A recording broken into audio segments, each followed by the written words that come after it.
graphic novels in the 5th grade. His American-born Chinese became the first graphic novel to be nominated for a National Book Award and the first to win American Library Association's Prince Award.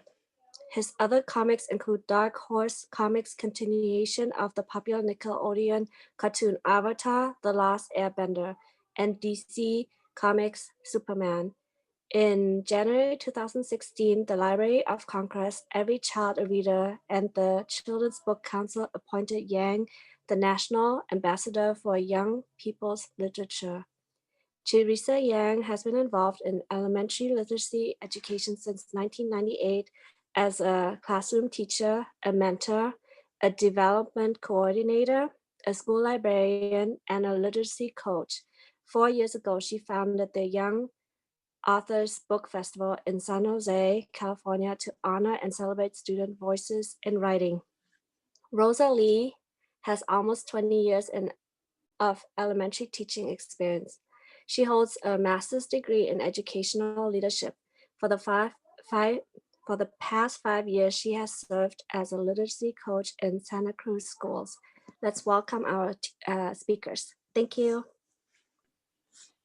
Good morning, everyone. My name is Gene. This is Theresa. And then Rosa is in another screen on your screen. So what we're going to be doing today is we're going to be talking about the Reading Without Walls program. We are Graphic Campus. Graphic Campus is actually an organization that's headed by Theresa and Rosa, but I help out every now and then. The point of this organization is to get kids to love words by leveraging the power of pictures. So we use things like graphic novels and comic books and graphic organizers to teach kids how to read deeply and how to love what they're reading. So I want to start by telling you a little bit more about myself. I am a cartoonist. This is what I look like in real life. The bigger head on your screen is what I look like as a cartoon. And I've been doing comic books and graphic novels for about 20 years now. Here are some of the comics and graphic novels that I've done during these past 20 years. I first got interested in comics when I was in the 5th grade. That's when I became a comic book nerd. I don't know if you can tell by looking at me through your screen, but I'm a nerd. I know some of you are looking at me going, wow, that guy kind of looks like a professional football player.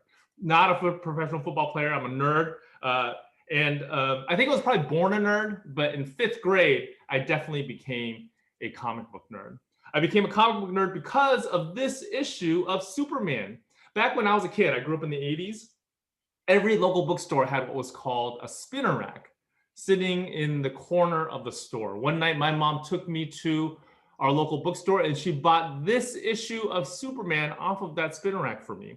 I have to tell you, when I was in the 5th grade, I was not a big Superman fan. These days, I really love the character, but back in 5th grade, I thought he was like the most boring superhero out of all of the superheroes, right? Wasn't a big fan, but I brought this home and I read it. And in this story, the atomic bomb drops in 1986. It kills off almost everybody on the planet. The few remnants of humanity that are left, they gather into these little societies that are pretty crazy because all the police are dead. So a group of men dress up in medieval style armor and ride around on these giant mutated dogs to fight crime. They call themselves the Atomic Knights. Superman, because he's Superman, he's one of the survivors and he teams up with these guys. They have an adventure together. And in the last few pages of this story, it's revealed that the entire thing is actually just a dream that's going on in this one character's head. Well, that did not stop me from getting freaked out about this book. I stayed up nights thinking about this, thinking about the story presented as pictures, thinking about, Superman and mutated dogs and the atomic bomb, and about comic books, about how these drawings on a page did something inside my head that had never been done before. And I thought, man, I know how to draw. I can create my own comic book. And that's exactly what I did. I teamed up with my best friend in 5th grade. His name was Jeremy Kiyoshi. He was a half Jewish, half Japanese kid who was already, by 5th grade, this veteran comic book geek. He'd been collecting comics since like 1st grade, since he could first read. Together, when our more athletic friends were playing tetherball during lunch, we would sit at the lunch tables and we would come up with stories together. Then I would do the pencils, he would do the inks, we'd give our originals to his mom, who would take them to work with her, wait till all of her coworkers went home, and sneak photocopies for us. Then we take these photocopies, we staple them by hand, we sold them to our friends for 50 cents a piece. We made $8. That was the beginning of my comic book career. And I have been making comic books ever since. So Jeremy stopped. Jeremy is actually a radiologist now. He makes a lot of money, lives in a giant, beautiful house. But I kept going with comics. I kept going with comics all the way into my adulthood. This right here, Gordon Yamamoto and the King of the Geeks, is the very first comic book that I published as an adult. I put it out about a year or two after I graduated from college. It's about a young man who gets a spaceship stuck deep inside his nose and becomes friends with the alien who's living inside the ship. Loosely based on my own life. But I kept making comics and kept making comics. And in 2006, my very first full color graphic novel was published by a publisher called First Second Books. My book was called American Born Chinese. And I have to tell you, the response to this book was life-changing. Librarians and teachers, bookstore owners, comic book fans, they all came out to support this book. And their support really paved the way for me to become the full-time cartoonist that I am today. So I've been making comics pretty much continuously, since 5th grade. And during pandemic, I actually had 2 different books come out. I didn't mean for this to happen. Usually authors try to space out our books. We try to make it so that we only have 1 book come out every year. But I basically blew like 3 deadlines, and now I have 3 books coming out. And the first one, Dragon Hoops, actually came out right as the shutdown was about to happen. I was supposed to do this 2-week tour. It all got canceled right at the beginning of March. And then Superman Smashes the Klan came out in May. I'd like to tell you a little bit about each of these books. So Superman Smashes the Klan, it's written by me and it's drawn by Gurihiru, this fabulous Japanese art studio. Together, we've done 5 comics, 5 graphic novels in the Avatar: The Last Airbender universe before moving on to this project. And Superman Smashes the Klan is actually a retelling of one of the most famous stories from the Superman mythos. Back in the 1940s, Superman had the most popular radio show in all of America. And in 1946, there was this 16-episode storyline called The Clan of the Fiery Cross, where Superman basically takes on the Ku Klux Klan. He does it in defense of a Chinese-American family who moved into Metropolis. When I first heard about this storyline, I was kind of flabbergasted. As an Asian American, it's something like what Ruby talked about during the keynote. As an Asian American, it was very rare for me to see characters who look like me in the stories that I was reading or the stories that I was watching. So to find out that there was this Chinese American family that dates back to 1946 in a Superman story, I was absolutely astounded. I was fascinated by the story. So I found out more about the Clan of the Fiery Cross storyline, and what I discovered was that this was one of those stories in the Superman mythos that really had a real world effect. After the storyline aired, the real life Ku Klux Klan actually saw a tremendous drop in membership. After hearing Superman call these people bigots in the most popular radio show in America, people were just embarrassed to join the Klan. It just goes to show, even stories about fantasy characters who wear red capes and fly around cities, can have a real world effect. As I got older, I became this huge superhero fan. I have boxes and boxes of superhero comics at my parents' house. And I, now as a 40-year-old man, when I reflect back on why I loved superhero comics so much, I wonder if it's because in some way, in some imperfect way, these superhero comics reflected my own story. So I'll give you one example of this. Superman, the central reality of his life is that he lives in between these 2 different identities. He is both American and Kryptonian. He has these 2 different sets of clothes. He wears American clothes to work. He wears his Kryptonian clothes whenever he's fighting crime. And he really comes from 2 different cultures. He has to navigate in between these 2 cultures just to get through his day. As a Chinese American, I felt like I could totally identify with that. I also had two names, just like Superman. I had a Chinese name that I used at home, an American name that I used at school. I lived under two different sets of cultural expectations. I spoke two different languages, Mandarin at home and English at school. I knew what it was like to have a dual identity. I knew what it was like to keep a part of myself secret. So, however imperfectly, these superhero comics that I read as a kid reflected parts of my own experiences back to me. They acted as mirrors. And I think that's why I love them so much. I loved superhero comics. I did not love basketball. So I'm really surprised that I ended up spending 5 years of my life writing and drawing a graphic novel about basketball. Dragon Hoops came out in March. It's a 400-page book about basketball. Like I said, it took me 5 years to write and draw, but it was colored by a good friend of mine named Mark Pien. I kind of hated basketball when I was a kid because most of my basketball games went like this. I just had a really hard time paying attention to what was happening on the court. And almost always, whenever I played basketball, I'd get hurt in some way. Either I'd get my fingers jammed, or I'd get a ball to the head, or I'd get my feelings hurt because the other players would be really mean to me. So pretty soon I learned I had to put up this wall between me and basketball. I'm sure you all know the walls that we put up when we're kids, they stay with us when we're adults. So this wall stayed with me. You know, walls even stay with us when we become teachers. For 17 years before I became a full-time cartoonist, I was a high school teacher. I taught at Bishop O'Dowd High School in Oakland, California. Here's a picture of what our campus looks like. And here's what it looks like as a cartoon. Here is a cartoon of our faculty room. So in that faculty room, there was this one table where all the PE teachers sat.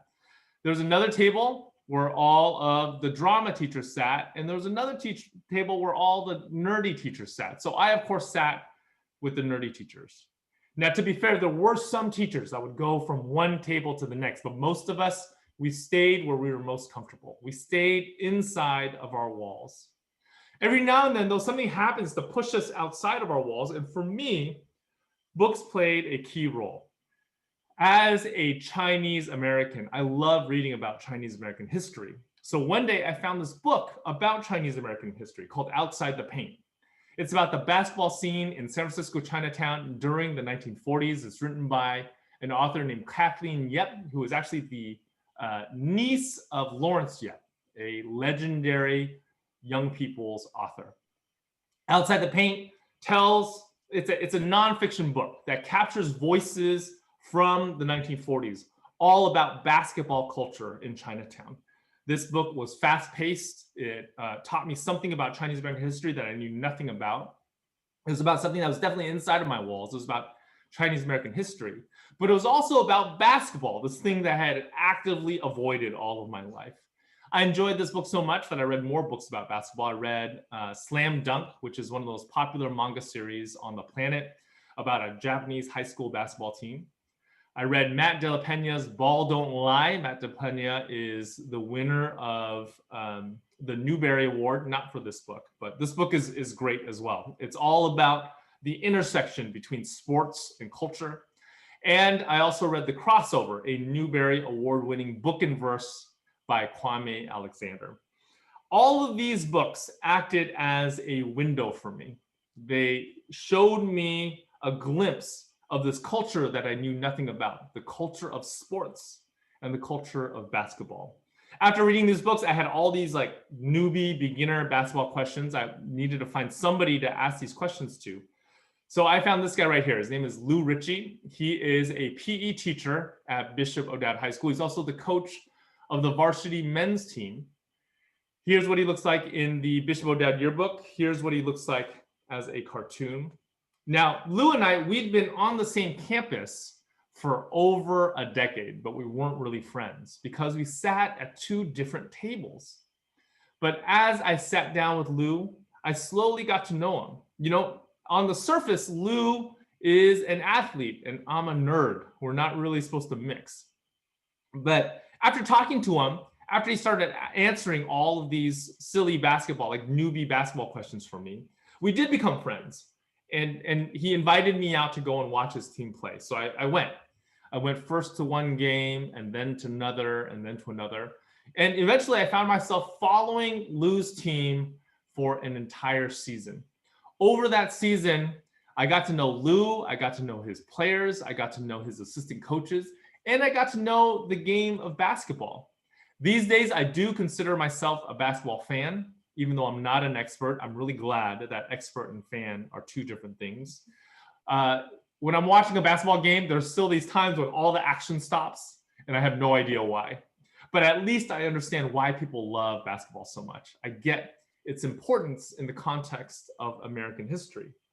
During that season, I also got to know Lue really well, and I discovered that he and I have a lot in common. First, just like me, he loves books. He loves especially books about world history. And when he was a kid, he was kind of a statistician. He was kind of a nerd. He had so many sports statistics memorized in his brain that the other kids in his neighborhood all called him the professor. So Lue is not just an athlete. He's also a nerd. He's like this hybrid, right? This nerdly. I have photographic evidence of this. This is what Lue looked like when he was a kid. Not that different from what I look like. So during the season, I follow Lue's team. We travel. We go to Florida and Missouri and LA to play in these different tournaments. I sit in on their pep talks, and I discover this amazing story. It's an amazing story about a team of coaches and players all chasing after the same goal, all chasing after the California State Championship. This story was so compelling that I had to tell it myself. I had to put it into a book. And that's exactly what Dragon Hoops is. This is a book, a nonfiction graphic novel about the Bishop O'Dowd Dragons, Lue's team, during the 2014-2015 season.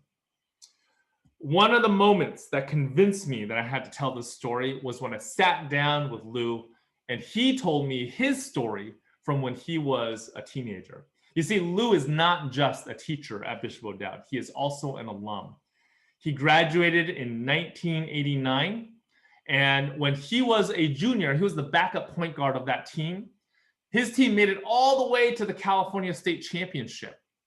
They played in the Oakland Arena, which more recently is known as the Oracle Arena. It, up until about a year ago, was the home of the Golden State Warriors. This was the biggest game of 17-year-old Lue Ritchie's life. He is on that court with 7 seconds left. His team, the Dragons, are down by 1, and somehow that ball gets to his hands. So he dribbles it up the court, he takes a shot at the buzzer, and it goes through. So his team wins by 1. Lue and his coach and his fellow players are all hugging each other. They're jumping up and down. They're screaming on that court. And then they hear over the intercom the ref's whistle. The ref invalidates that shot. The biggest shot of Lue's life gets invalidated because supposedly the center of the Dragons had his hand on the rim as that ball was falling through that hoop. So it was offensive goaltending. The Dragons end up losing by 1, but Lue never forgets about that shot. The sting of that loss never leaves him. He goes on to play at UCLA, and then at Clemson, and then a hamstring injury ends his career. He eventually makes his way back to Bishop O'Dowd, first as an assistant coach, and then as a head coach. He becomes the first African-American head coach of the school.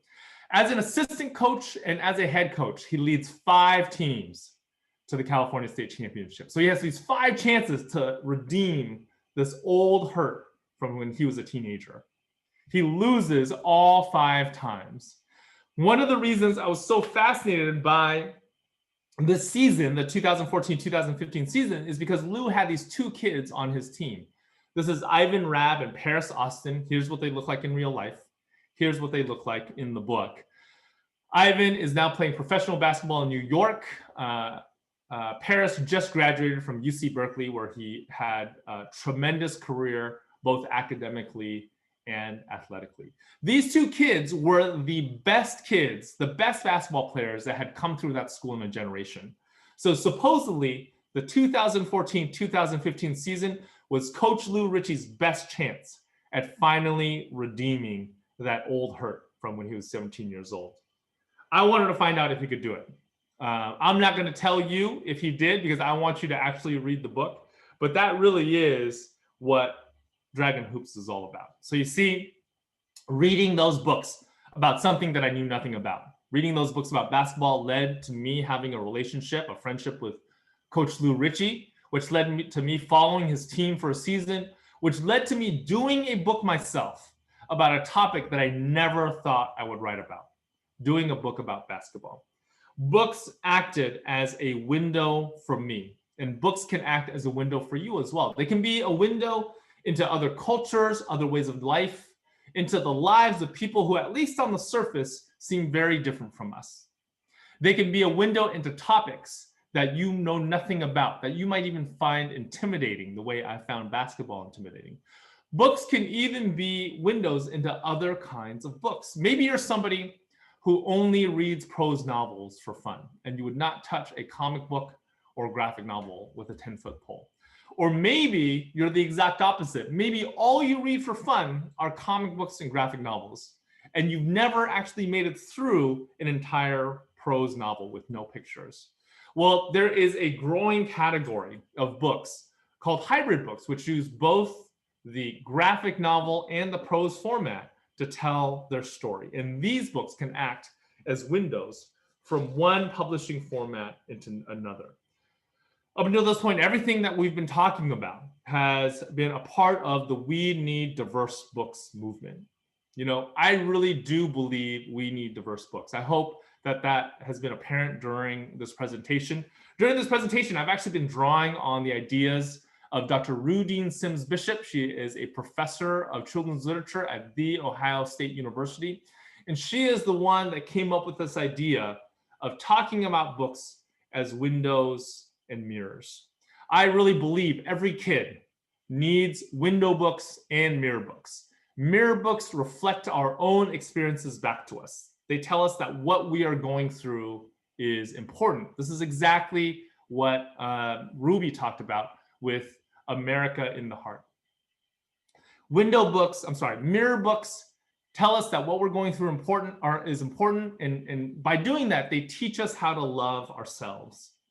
Window books do the exact opposite. Window books give us a look into the lives of people who, at least on the surface, seem very different from us. And by doing that, they highlight our common humanity.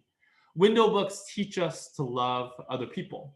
And these two things combined together, being able to love other people the way we love ourselves, I believe that is the foundation of a just and moral society. And that is why during my time as National Ambassador for Young People's Literature in 2016 and 2017, I began a program called Reading Without Walls. Reading Without Walls is a way of getting kids to explore our world through books. The Reading Without Walls program works like this. You can do it by yourself or with a community. You just set a deadline for yourself, and by that deadline, you have to do one of three things. Number one, read a book about a character who doesn't look like you or live like you. Or two, read a book about a topic that you don't know anything about. Or three, read a book in a format that you don't normally read for fun. So if normally all you read are chapter books, try a graphic novel. If normally all you read are graphic novels, try a chapter book or a collection of poetry or even a picture book or an audio book. If you really want to go for the gold star, find a book that hits all three of these criteria. The Reading Without Walls program has been run by schools and libraries and bookstores all over the country. Here are some of the wall displays that teachers, librarians, and bookstore owners have created in order to run this program with the kids in their lives. If you are interested in doing Reading Without Walls with the kids in your life, we want to support you. Please go to readingwithoutwalls.com. There you will find downloadable materials like posters and printable bookmarks and book recommendation lists. We want to get everybody to read outside of our walls. They've done these studies and they found that reading is one of the best ways that we can build empathy within ourselves. And I'm sure that regardless of what you believe, you can look around our world today and realize that we need a little bit more empathy.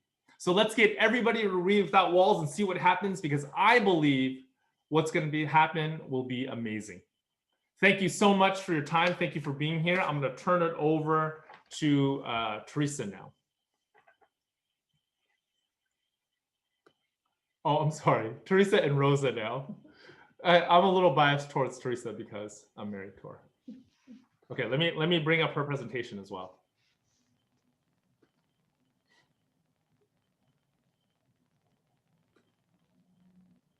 Yeah, I will.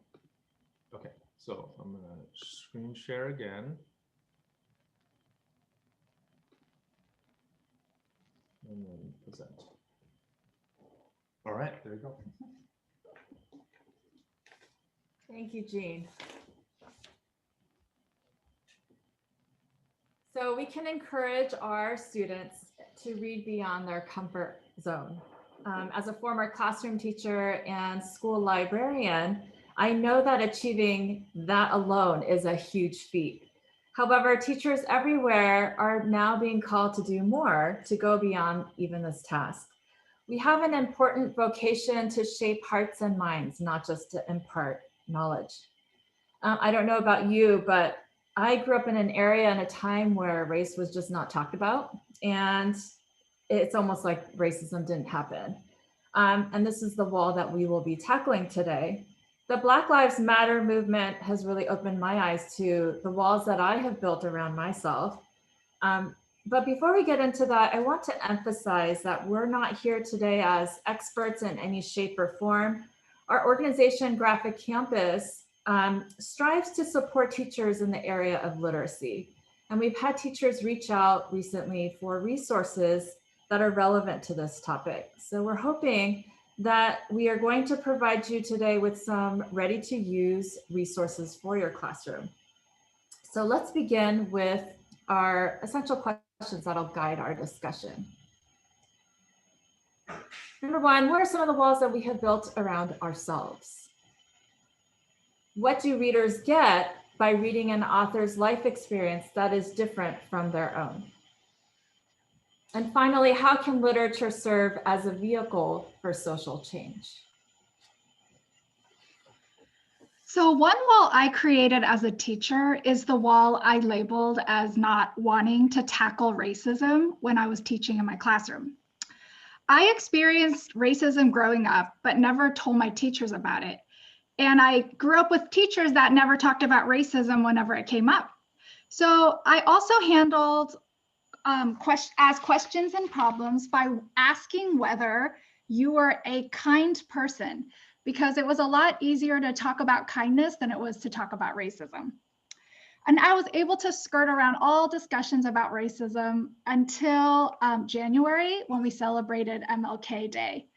However, now as a homeschooling transitional kindergartner teacher, I've been learning to teach about race and how to be anti-racist. But first, I had to learn for myself and define anti-racism. So here's the definition from Dr. Ibram X. Kendi's work called How to Be an Anti-Racist. An anti-racist is someone who is supporting an anti-racist policy by their actions or expressing an anti-racist idea. An anti-racist idea is an idea that suggests the racial groups are equal in all their apparent differences, that there is nothing right or wrong with any racial group. Anti-racist ideas argue that racist policies are the cause of racial inequalities. So if I were to tear down the wall in the classroom today, I would start by selecting books for myself and for my students with an anti-racist and anti-bias lens. Dr. Kendi told Insider that being anti-racist requires a constant process of unlearning, and raising anti-racist children requires parents to consistently engage in conversations with themselves and their children about racism. So we can translate this message to educators and to their students as well. And while having anti-bias and anti-racist books are good to have on hand, teachers should use their anti-racist lens to answer questions and provide important context. Teachers and parents can have the necessary conversations about race and inequality and allow for conversations to happen so kids don't think it's inappropriate or shameful to talk about race or differences.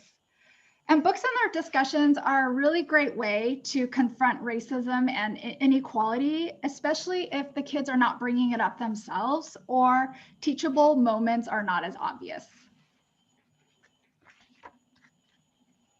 So how do we develop that anti-bias lens? Here we have from Teaching Tolerance, a project of the Southern Poverty Law Center, social justice standards that they had available on their website. They're a great resource for all things related to social justice, but they came up with these standards that we love because they're designed for a K-12 continuum.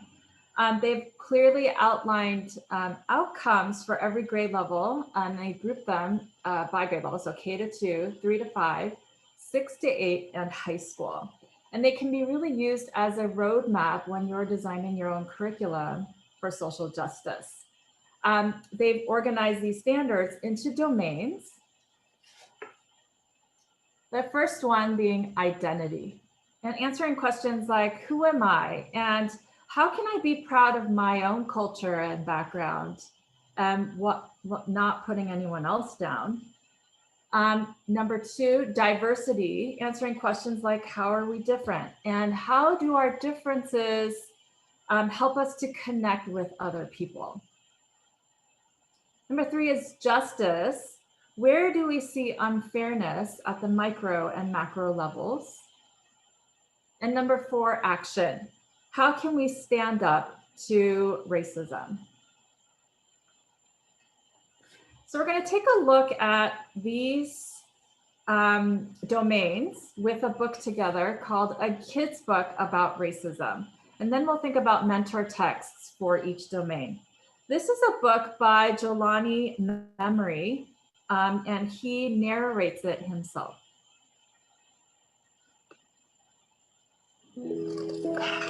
My name's Jelani Memory, and this is a kid's book about racism.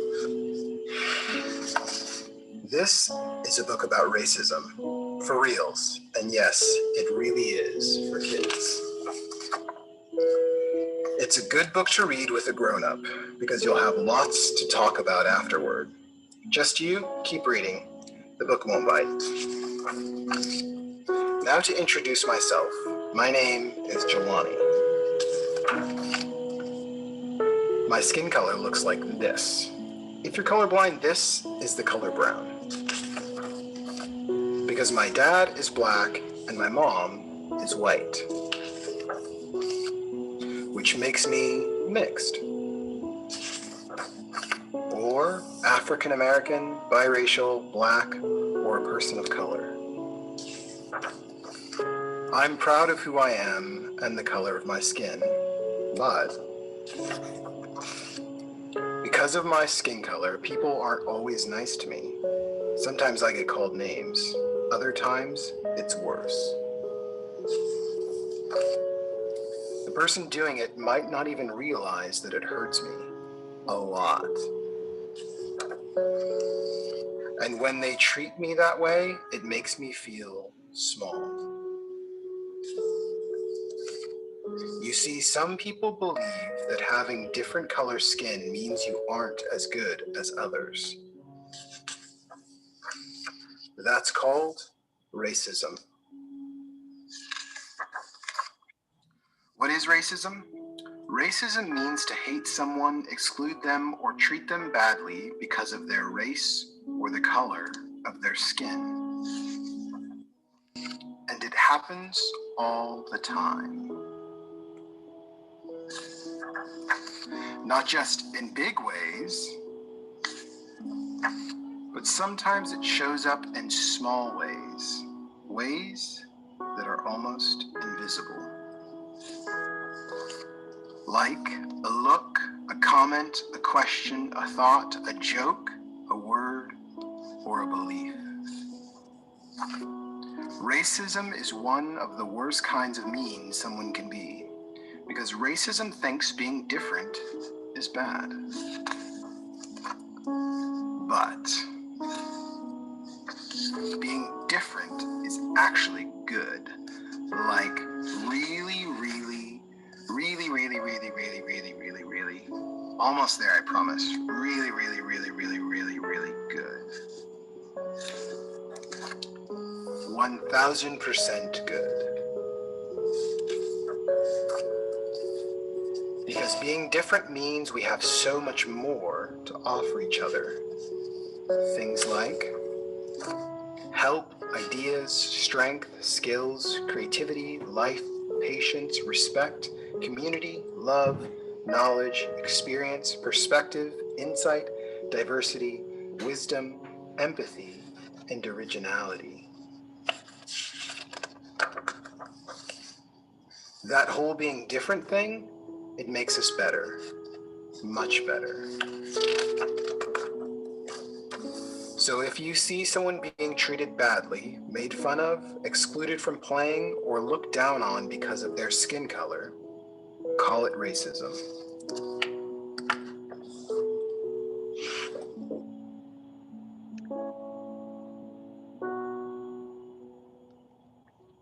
So we thought with reading this book and having a follow-up discussion, it would cover all 4 domains.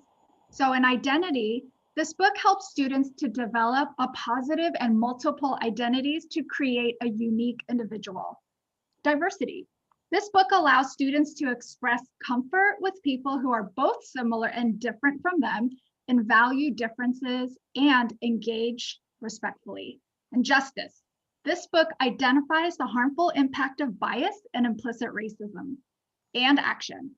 This book encourages students to express empathy and recognize their own responsibility to stand up to racism.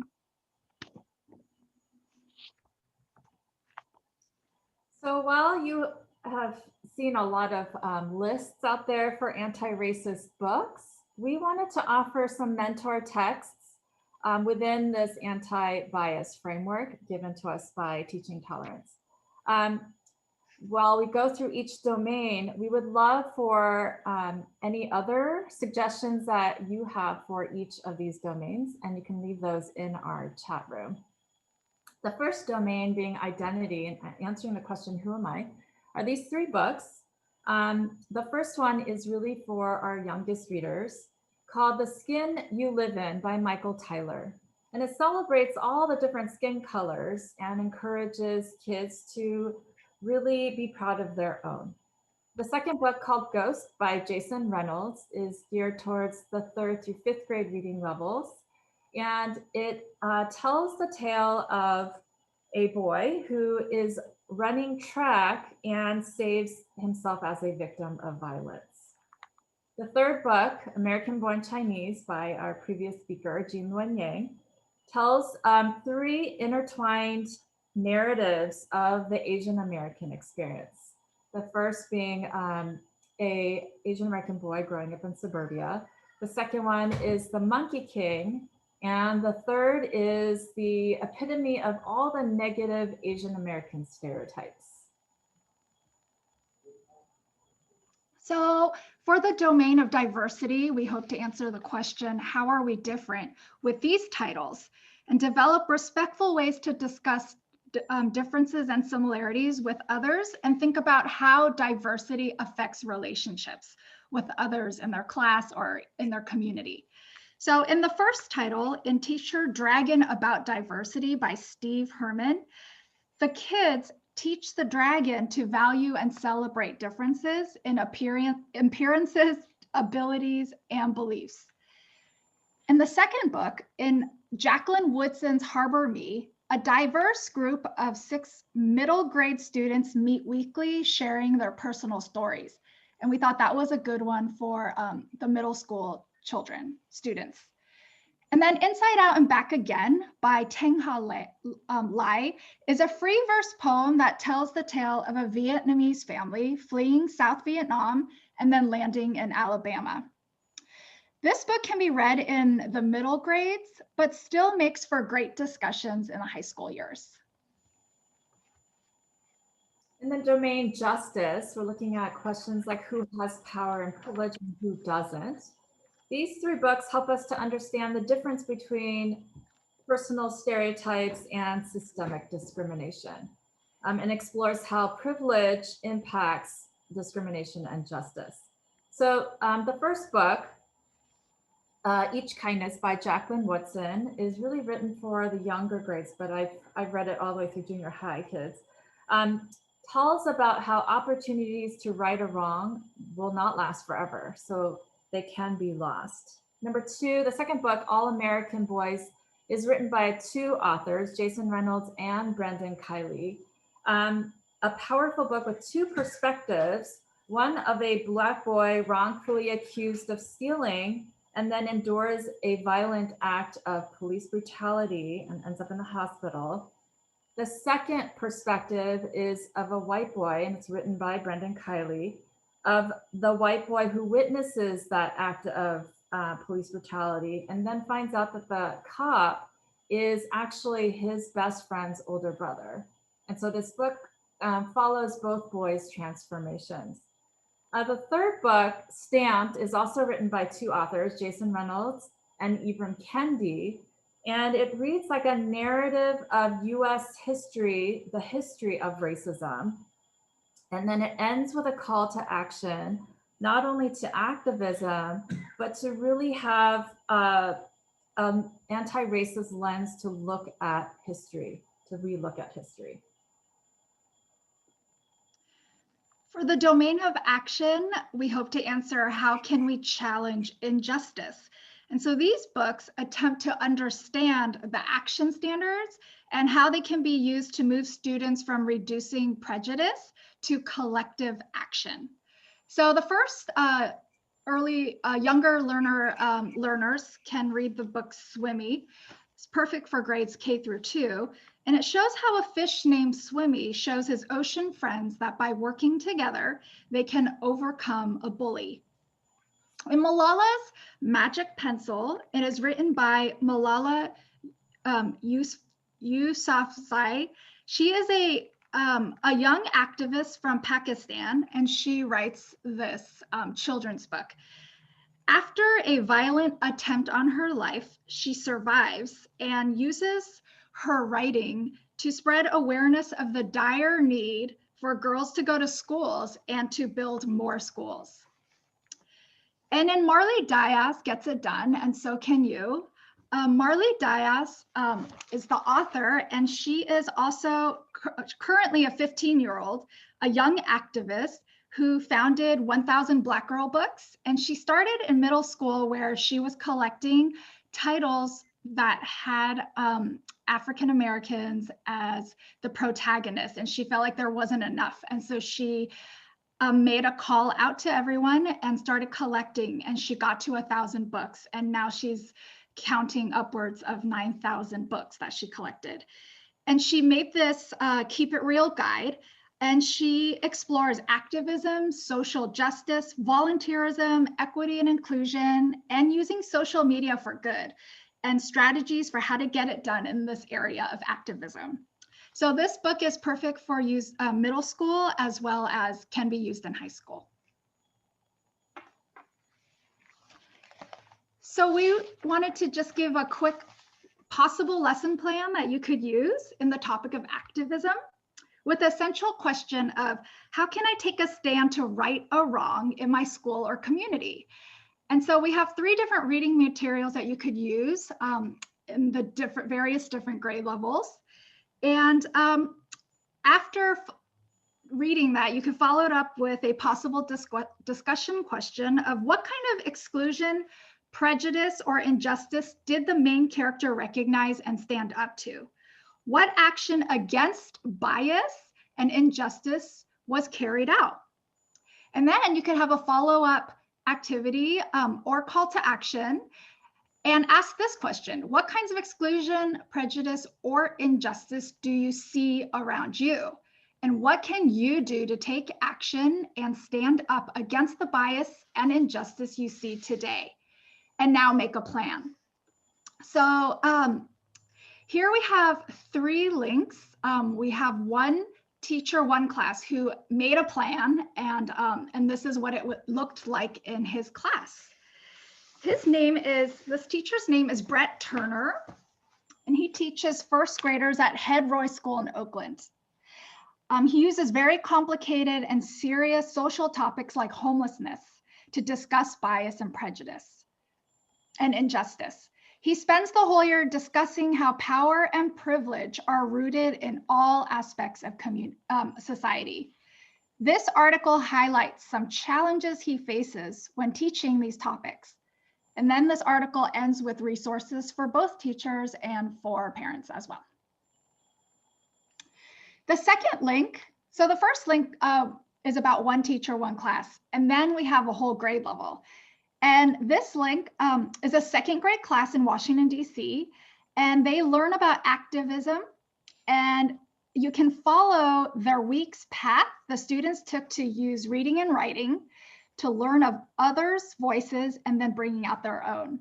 And then by the end of the week, the students march around the neighborhood carrying these colorful signs here, you can see in the photos, to encourage others to get involved in their quest for peace and justice. And in the third link, we have an example of multiple schools that take action. And this happened in the week of February 3rd through 7th, this year, 2020. So Teaching for Change's DC area educators for social justice, DC area educators and community members collaborated on the DC area Black Lives Matter at School Week of Action. So over 150 schools participated in 2020 Week of Action. And so this website offers many lesson plans and resources for both teachers and schools. And you can even click on a link on the top and join and collaborate with these teachers as well.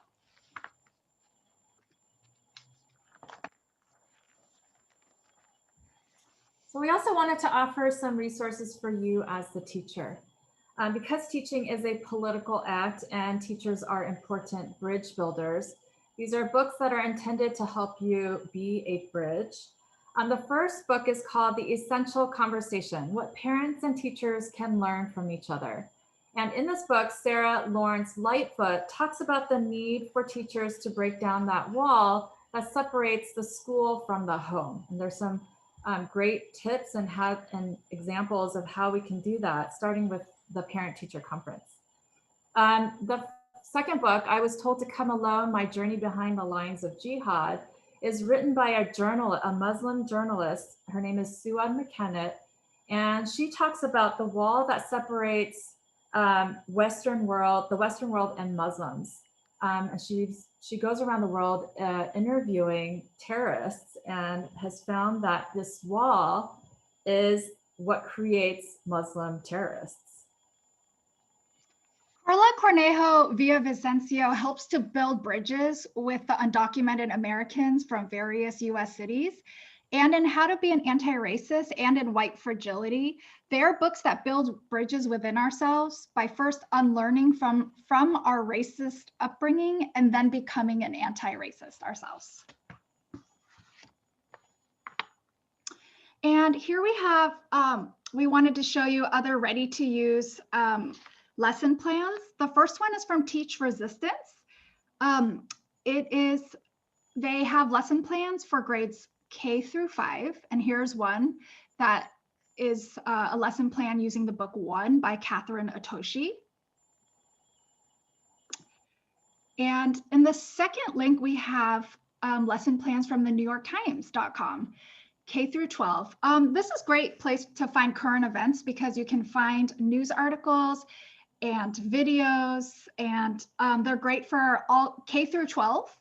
And here you have additional videos with follow-up discussion questions and possible extension activities.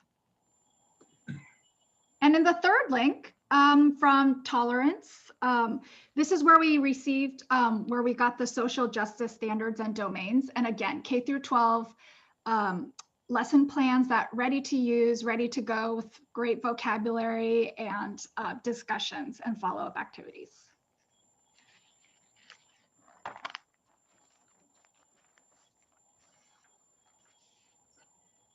So this all seems like overwhelming work, and it's easy to get caught up in this web of negative self-talk and to just view yourself through a lens of deficiency, to think that, I'm not good enough, or I don't know enough about this. But my favorite word has become yet, that I haven't read that book yet, or I haven't reached out to that family yet, or I haven't collaborated with those teachers yet. But change takes time, and it's important to dream big, but start small. That every read aloud or every conversation and every conflict that you resolve in your classroom makes a difference. One step forward today is so important.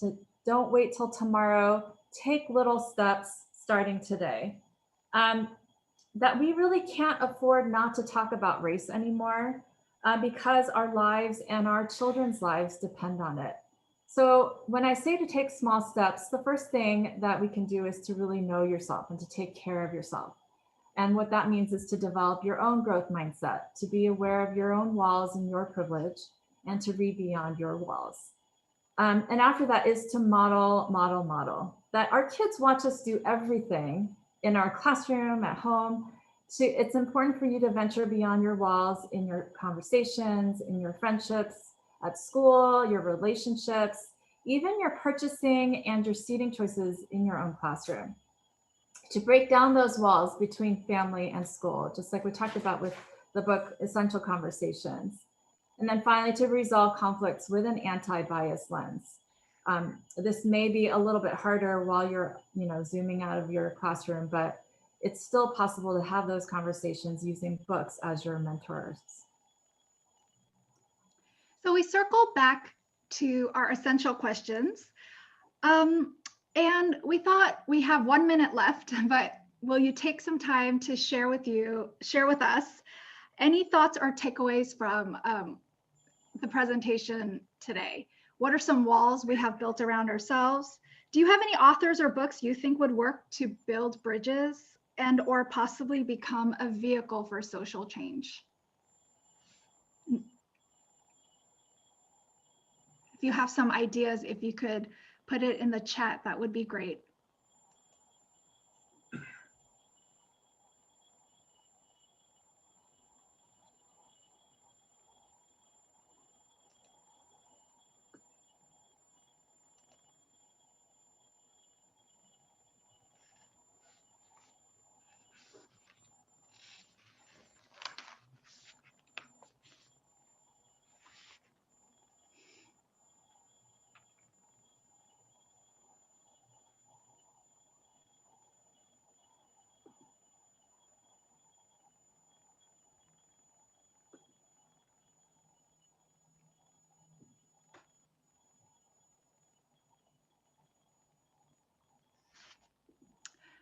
Well, I know we covered a lot today, and we really hope that we could have given you some resources that you can use in your teaching this year.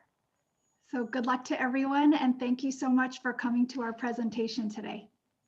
We also want to thank Santa Clara County Office of Education for inviting us and for organizing this great event. For all of our tech support and our welcome hosts, thank you so much also for making this event successful. And you can reach us at graphiccampus.com@gmail.com for any other additional questions or thoughts you might have.